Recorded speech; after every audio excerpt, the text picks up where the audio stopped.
So Pat McAfee had The Rock on his show today. I'm pretty sure they discussed what happened this past weekend for WrestleMania and probably why he wasn't there.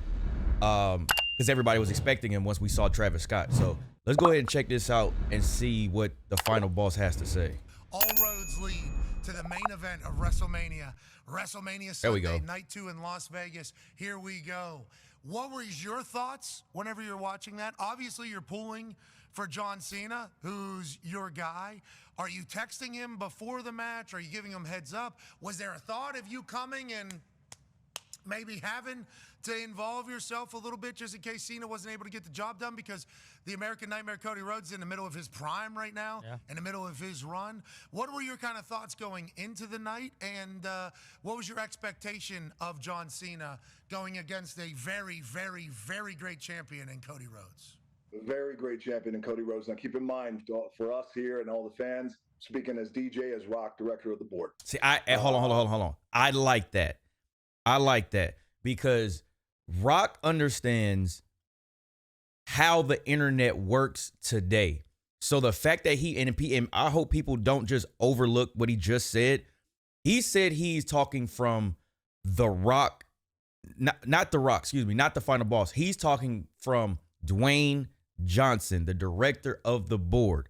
So he's gonna speak from a place of, I'm talking about the character, not me. I'm not playing the character right now.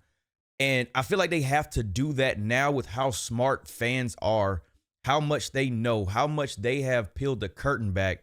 So I'm hoping people use common sense and they don't try to say, oh, well, you know, final boss, because he's trying to show you that there is a difference between the two. The characters are not the same. And I don't know what he's about to say, but whatever he's about to say, it is very important to remember. It's almost like we're going to film and television with WWE. Kayfabe is it even, I don't even know if it's a thing anymore, because there's been such a emphasis on separating the character from the person, the actor, the athlete. It's kind of like Tom Holland and Spider-Man. Like, Tom Holland is going to talk about Peter Parker. That's what this feels like. So whatever he's about to say, please, y'all, like, keep the context in mind. And not final boss. I got to tell you that. Let's start with the ending, and let's start with John becoming the 17-time heavyweight champion and legitimizing himself as being, without question, the GOAT. Period. Damn, Rock. Hey, he said on Mount Rushmore now.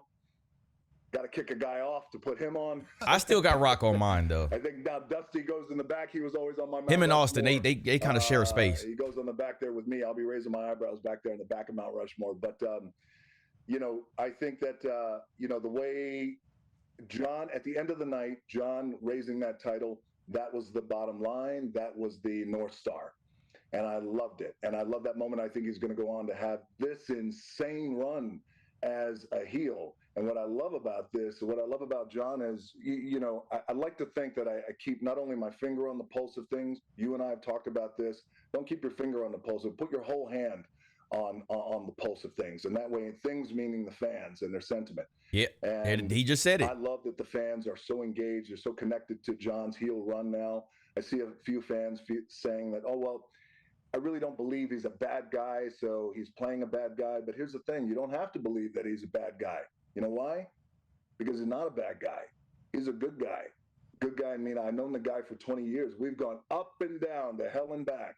We talk all the time. They got a lot of history together. He's not a bad guy. He's telling the truth now. And you could feel that in his delivery, man, because he's telling the truth. This is 25 years of, imagine going out every single night for 25 years, every night, regardless of where you're at, and know that you're going to get cheered and know you're going to get booed. And in some places, it's even harder. You're going to get booed out of the building. Yeah. That's a hard psychological place to be. I give John so much credit. Yeah, because you got to be mentally strong to know you're going to get booed. Like, even though because the thing is, it's different if you're trying to get booed. The man has been a face. He's been a good guy for 2 decades. It's different if you're trying to get heat. Now the craziest thing is he's trying to get heat now, but people want to do the opposite. And back in the day, people wanted to boo him, but he was trying to show that he was a role model. He was doing all these Make-A-Wish.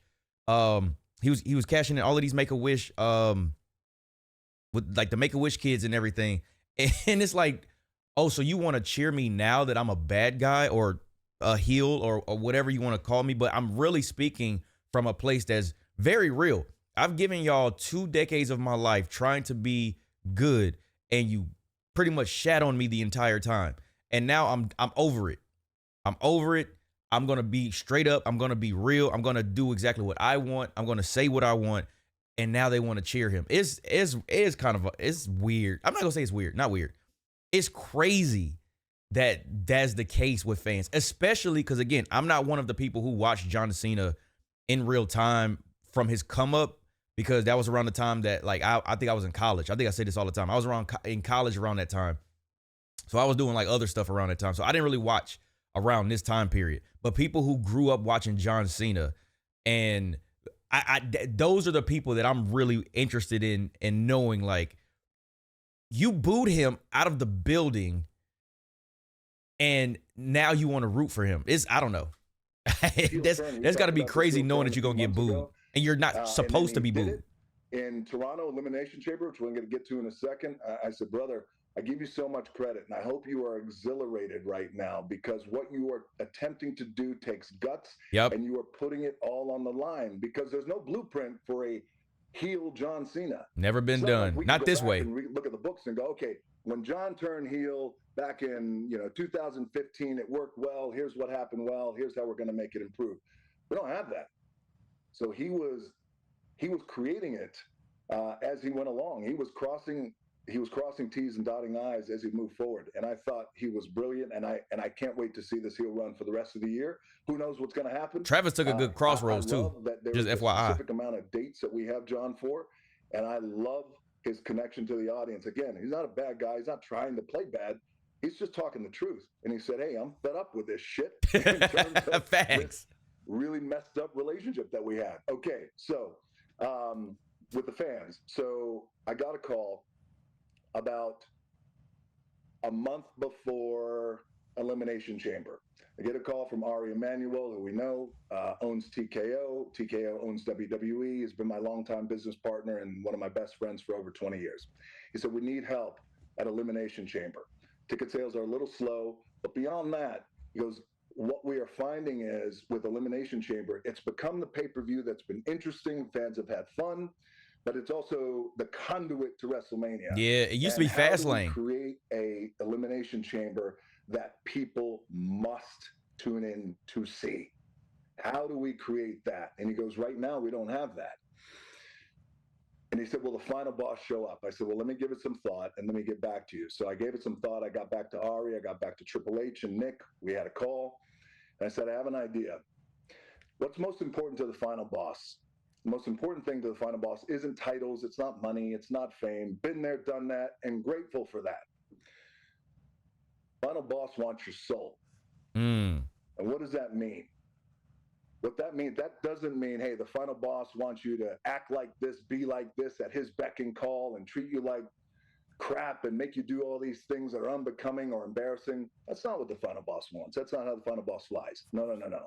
What that means is whatever you could think of in your head. So Cody Rhodes, whatever dreams you have, whatever ambitions you have, even if they're dark, even if they're amazing and they're full of light, even if they're scary, whatever those are, you tell the final boss he's going to make it all happen. You wave that magic wand, he'll make it all happen. So when it comes to giving me your soul, giving the final boss your soul, that is what you want, not what the final boss wants. And so what does the final boss get out of that? I get your soul for life. That's what the final boss gets out of that. So now we go into Elimination Chamber with this idea of, will Cody Rhodes sell his soul to the final boss? And my thought at that time, and you and I might have even I know we talked about this, was it was a litmus test to find out, in my opinion, how will fans respond if Cody sold his soul to the final boss? I see. So he was trying to throw it out there to see. Is that hair? Might be hair. I need to shave anyway. He was trying to see how would the fans react to this storyline, or how would they react to the possibility of Cody Rhodes turning to the dark side? That's what that was. And I'm pretty sure that this is not gonna go away. I know people probably are like, oh, well, we're not getting the payout right now. But also, when it comes to storytelling, you cannot get everything right away. There has to be a build. I know TikTok has ruined a lot of everybody's brains, but you gotta understand, man, some things you have to wait to see. You cannot get everything. Instant gratification it don't hit the same if you get it right away. Sometimes when you anticipate something and you build it up and you're waiting and then you finally get it. I mean, people had to wait 20 years for John Cena heel turn. And then look what it's doing. Like it's oh, bro, patience. Let's get a temperature check on this. Let's establish it. Let's anchor it in. And you come to find out that there were a lot of fans who were saying, sell your soul. Yeah, exactly. It is going to be crazy. Whatever it is, it's compelling. It's going to be great. Let's do it. Sell your soul. So I was an advocate of that, not turning Cody heel soon. But eventually, down the line, I like the idea of that because Cody's a smart guy. There it is. Intelligent guy. He's a ring general. And I think this idea of you give him a reason to turn way down the road, by the way. You give him a reason to turn, not based on titles, not based on this, but it's his soul and what that means. See, and it's bigger than the title. This is why I always say, I get into comment battles back and forth with people about long title reigns, right? The title reigns mean nothing, in my opinion. They mean nothing if there's no compelling story around it. So I think title comes after the story. That's with anything, character development, anything. Like the title means nothing if you just put it on somebody. Case in point, and I hate to say, I gotta really figure out is that hair or not. Probably got like I don't know, probably one of my mustache hairs or something. But anyway, nothing against them at all. But when they put the titles on Kaden Carter and Katana Chance as the tag champs, they are a great tag team, one of the most complete tag teams in the women's division, if you ask me. There was no story there. They did not get over that way. So that's just one case. I wish they would have let them talk more and connect with the fans a little bit more, but it just didn't resonate. But that's just one case. What he's talking about is title, no title, because he even said it. I want your soul. And I think that's what he's alluding to. That affects. Actually, hold on. I got to figure out what's going on. I'll be right back.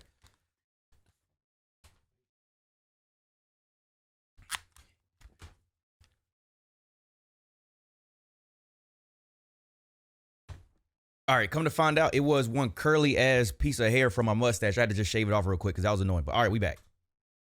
Generations, it's transcendent beyond pro wrestling, and fans were loving it.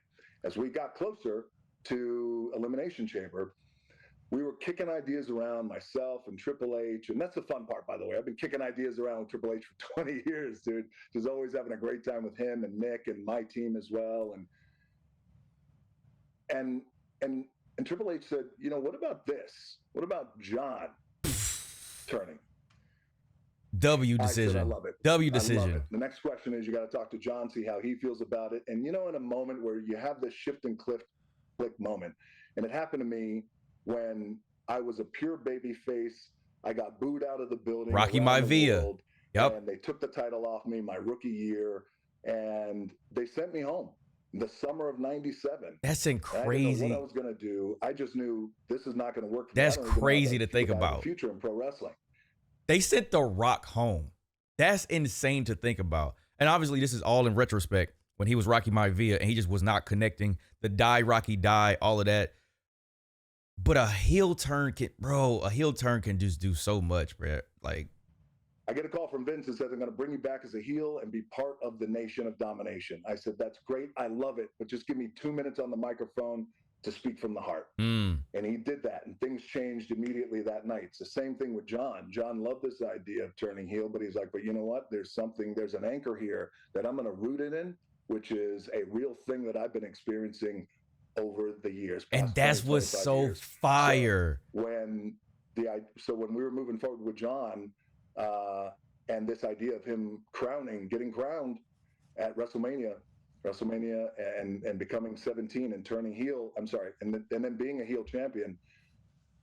I knew then the best thing for the final boss. We've established this idea of Cody's soul. We can always come back to it. I did feel, and I made the call. I don't want to be involved in that. What did I say, man? For all of y'all that was complaining about where's Rock, we haven't heard about The Rock. Oh, it was pointless for The Rock being involved with this.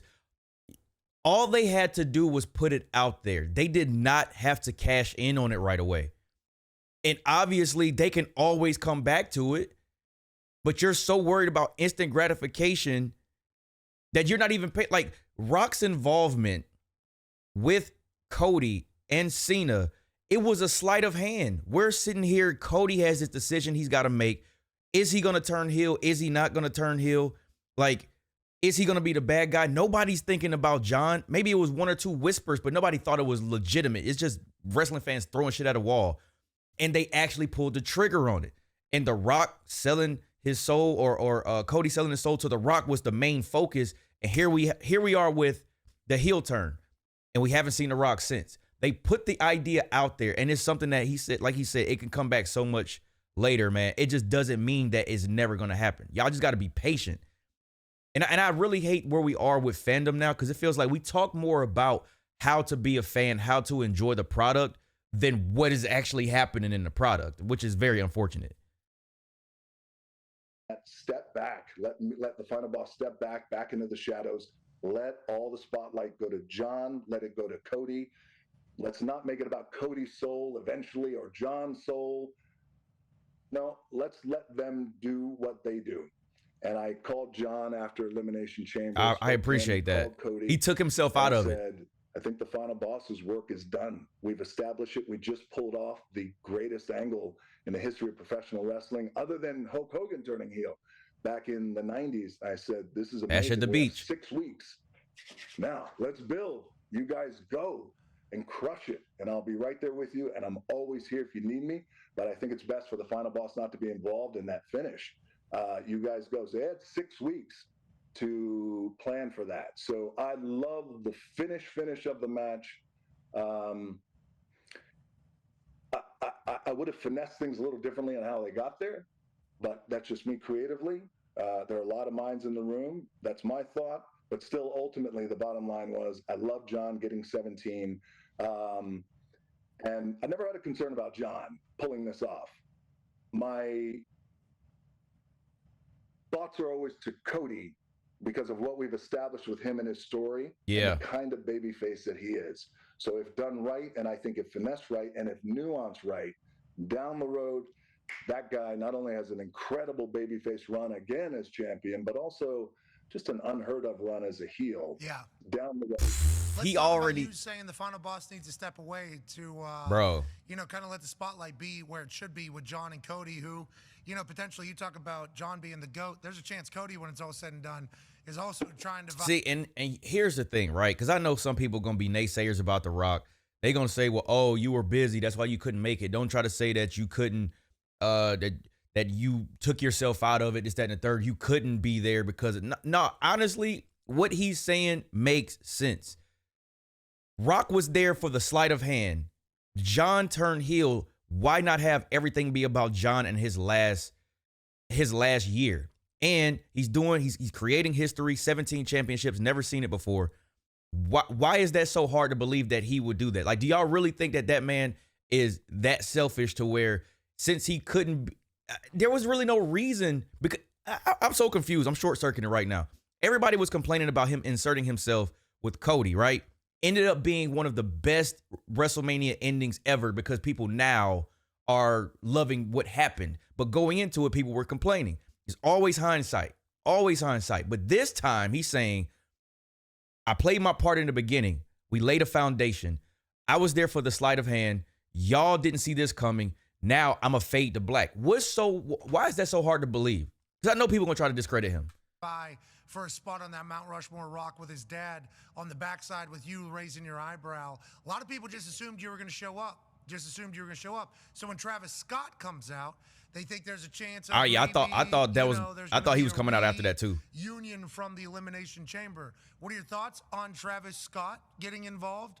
And you said to them, and them meaning Triple H and Nick and Ari as well. And I lay this out and I say, hey, here's how I really feel it should go. We can insert final boss in the end of this finish, but then where do we go? There's other commitments that I have, and I want to also be careful that we're not overstepping and leading over our skis too much here. Can get involved in the finish, and I said, but why get involved in that finish when the spotlight should just be on, in my opinion, John 17 heel champion? What does 2025 look like? Facts. If this man is saying he's going to ruin professional wrestling. Exactly. And then even to his point, because I know he just said it about, his previous engagements or whatever. You mean to tell me you don't think The Rock, one of the most powerful people, could not make that happen? It's not even so much as did he really want to? If he did want to insert himself, but he has a good point. Why make it about me? It was about me last year. Why make it about me as opposed to furthering the story between Cody, who people are deeming the new John Cena because of how much of a babyface he is? This just makes sense to me. I'm sorry. That to me is the anchoring storyline. It's not soul right now. Right now it's not. But by the way, we'll go back to it. There it is. See, you can always go back to it. I can't take the text that I got and from the guys that I got, who are these top guys who are saying, one in particular who I love is my guy. I call him the Superman of the company. He's like, listen, my soul's for sale when it's time. And I said, I love it. Let's do it. So look, I love Travis Scott involved, and I'll tell you why. Because he loves wrestling. He's a huge fan, and he respects it. He's working his ass off. I know that he has plans to train with Booker T. I don't know if it's happening already. It might be. Not quite too sure there on his schedule, but he loves the business. Now, I was just as surprised to see Travis Scott as well, and I knew the moment I saw Travis, well, that immediately amplifies. Well, here comes the final boss. Oh, he didn't know that Travis was going to show up. Yes. I love. That's actually kind of fire. He didn't know Travis was going to show up. I would have thought that this would have been a play for him to let Travis go out there so they think that I'm coming out there. But he didn't know Travis was coming out. Because that's exactly what I thought. Okay, Travis, because he came out with him at Elimination Chamber. But Travis is going to come out. That's not going to work. Cody's going to get his receipt. He going to get the fight Travis. And then we're going to hear If You Smell. But then they didn't get that. And I think that even works with you get nothing from John Cena. You didn't even get what you were wanting or what you were expecting. And I think that's why people said that this finish was flat, or people didn't like the finish because they didn't get what they want. But doesn't that mean that John Cena is doing exactly what he said?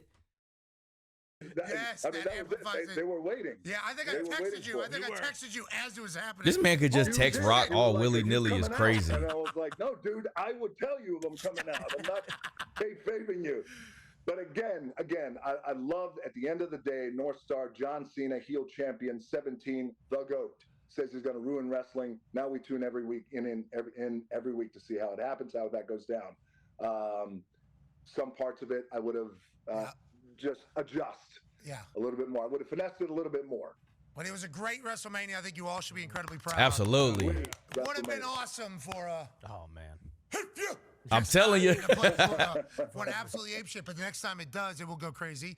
We have some other questions about the things you're talking about, other commitments. Go ahead, Ty Schmidt. Yeah, Rock, speaking of those, Word. something recently that you I'm going to go ahead and stop it there, man. But this was definitely good to hear The Rock's input on this and where he was, why he wasn't there, his reasoning for it. Hopefully, this puts some stuff to bed, because I think everything he said makes sense. But appreciate y'all for watching.